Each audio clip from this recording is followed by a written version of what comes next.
Good morning mga ka-Ohio. Magluluto po ako ng carbonara. Ayan po ang aking carbonara sauce. At Yummy! ayan po, nagpiprito na po ako ng bacon mga ka-Ohio. At naglalaga na rin po ako ng tubig. Ayan, nagpapakulo na po ako at tumukulo na mga ka-Ohio. Kaya ayan. At ayan po, kinikrispy ko lang po ang bacon at nilagay ko na rin po ang noodles, ang spaghetti noodles mga ka-Ohio.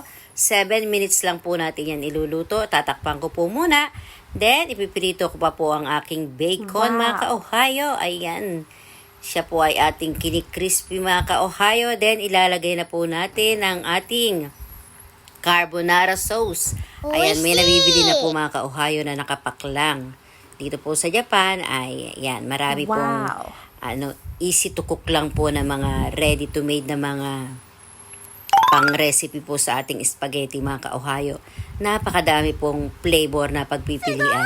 Dadagdagan mo na lang po ng bacon, ng bawang, at ng konting panimpla lang po ng mga pamintang durog mga ka-Ohio. At ayan, titikman ko po mga ka-Ohio. Kulang pa po mga ka-Ohio ng konti po sa paminta at konting asin lang po ay lalagyan ko mga ka-Ohio. At ayan mga ka-Ohio, nilagyan ko rin po siya ng cheese mga ka-Ohio. Torokero na cheese. Madali pong matunaw yung cheese po na yun mga ka-Ohio. At ayan, lalagyan ko po ng konting paminta mga ka-Ohio. Okay. At ayan na mga ka-Ohio, halu-haluin lang po natin ito mga ka-Ohio hanggang sa lumapot po na lumapot mga ka-Ohio ang aking carbonara. At ayan, meron na naman kaming spaghetti nakakainin mga ka-Ohio. Ayan, mahilig po si Papa sa mga noodles mga ka-Ohio kaysa sa kanin po.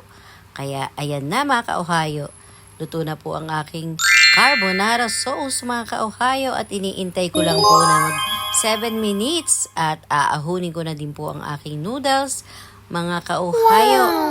Ayan. Palagi na lang pong spaghetti ang aming foods mga ka-Ohio. At ayan na po ang aking carbonara spaghetti. Luto na mga ka-Ohio.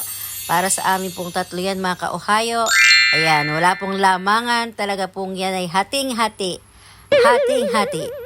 Hating-hati po. Maraming po salamat. Paalam.